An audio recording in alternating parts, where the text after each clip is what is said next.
Era la época en la cual mucha gente se estaba dando cuenta que estábamos viviendo en una versión tercermundista latinoamericana de la Alemania nazi. Comunicado número 1 de la Junta Militar. Se comunica a la población que a partir de la fecha el país se encuentra bajo el control de la Junta Militar. Yo creo que sí confía. En plena dictadura militar, cuando los jóvenes se convierten en uno de los tantos enemigos a combatir, los músicos entienden que ya no solo corren el riesgo de ser detenidos, sino que ahora pueden desaparecer.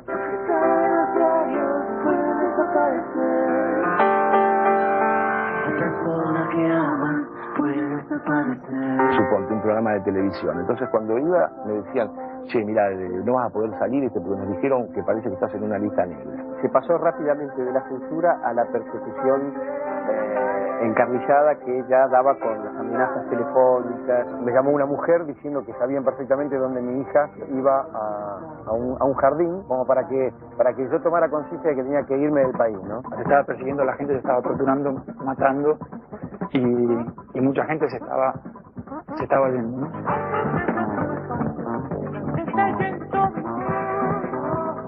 En ese momento era muy duro, o sea, no solamente ser músico de rock, o sea, era muy duro ser. Estuve preso 2 o 3 veces por las canciones, por la ideología que uno tenía. Al final ya era subversivo manifestarse a favor del amor.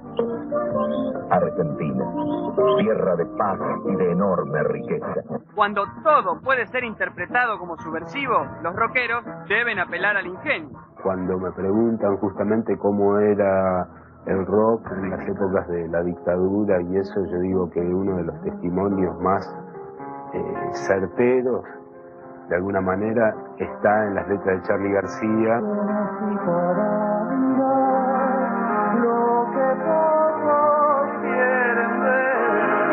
Charly componiendo canciones ya no tan directas, porque ya tenía que mandar el mensaje con un doble sentido y todos teníamos que aprender a leer entre líneas. Nos teníamos que cuidar muy bien de lo que decíamos y cómo lo decíamos para no aparecer en un zanjón o simplemente ser excluidos culturales que apretaban el botón de eject.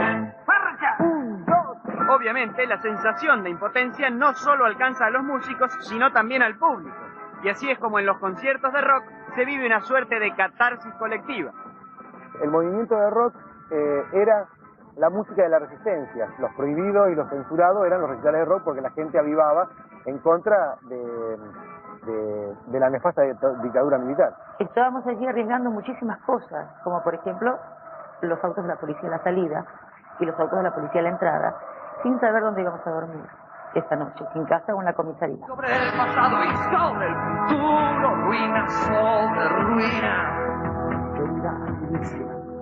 Después de 6 años, la estructura militar en el poder comienza a sentir el desgaste político y trata de distraer a la opinión pública apelando a sentimientos patrióticos.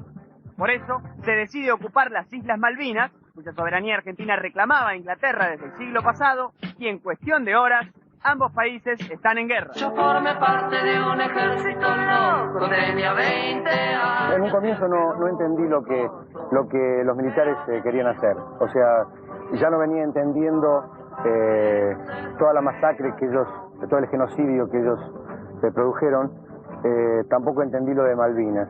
La sensación que teníamos era un miedo terrible, ¿no? García lo ejemplificaba con el bombardeo en Buenos Aires. Envuelto en una campaña triunfalista, el gobierno argentino promueve un gran concierto a beneficio de los combatientes.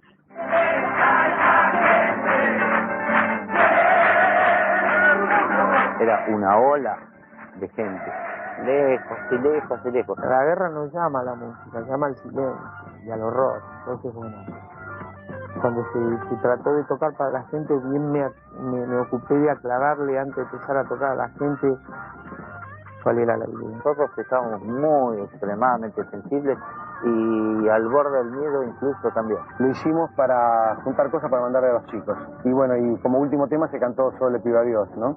Que era una canción donde por la paz que los chicos cantaban en las islas.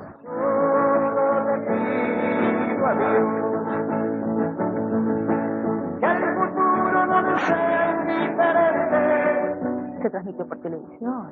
Mostraban qué buenos que eran los muchachos que estaban reunidos ahí y qué lindos y sanos y pulcros y limpios eran los músicos que estaban sobre el escenario y que cantaban a la paz.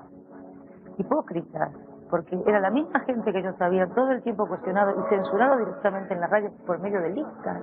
Pero las críticas no solo alcanzan al gobierno, también los músicos son atacados por participar en ese festival. Pasó el festival de solidaridad, de transfraternal, protegida, fue triste todo eso, ver como una generación que hablaba del hipismo, del paz y amor, cómo terminó apoyando la guerra. En el momento esto fue una cosa que uno la decidió del sentimiento, y uno no sabía todo esto que iba a pasar. Se usó a la gente, se usó a los músicos, fue una cosa muy desagradable que pasó.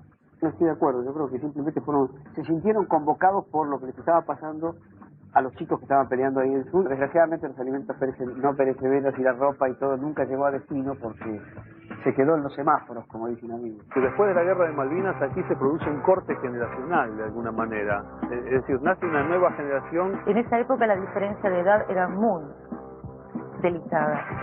Un chico de 15 no sabía lo que sabía un chico de 18 y el de 18 no sabía lo que sabía uno de 21 que ya tenía 1 o 2 amigos desaparecidos.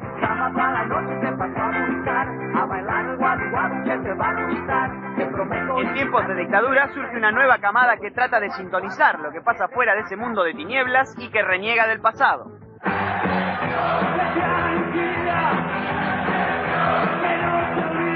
Siempre muy lúgubre, donde acá, muy de perdedor, muy tétrico, y lleno de canción, te encontré una mañana, la muerte, todo en silencio, bajito, ojo con la autoridad, el miedo, todo fue de miedo. Creo que Vidal rompió con eso, porque salimos a decir, acá no nos importa nada de la dictadura. El exceso de pensamiento puede motivar estas desviaciones. La guerra de Malvinas entre Argentina e Inglaterra es el comienzo del fin de la dictadura militar y es en ese contexto donde, irónicamente, el rock local encuentra un espacio inédito en los medios. Hubo una ley aquí en las radios que imponía pasar solamente música cantada en castellano, no se podía cantar canciones cantadas en inglés, como si los Beatles tuviesen algo que ver con la guerra. Los chicos iban a la guerra con cassette de grupos ingleses, escuchando a los argentinos. Entonces hubo un florecimiento, tirado de los pelos, por supuesto, de todo lo que era el rock nacional.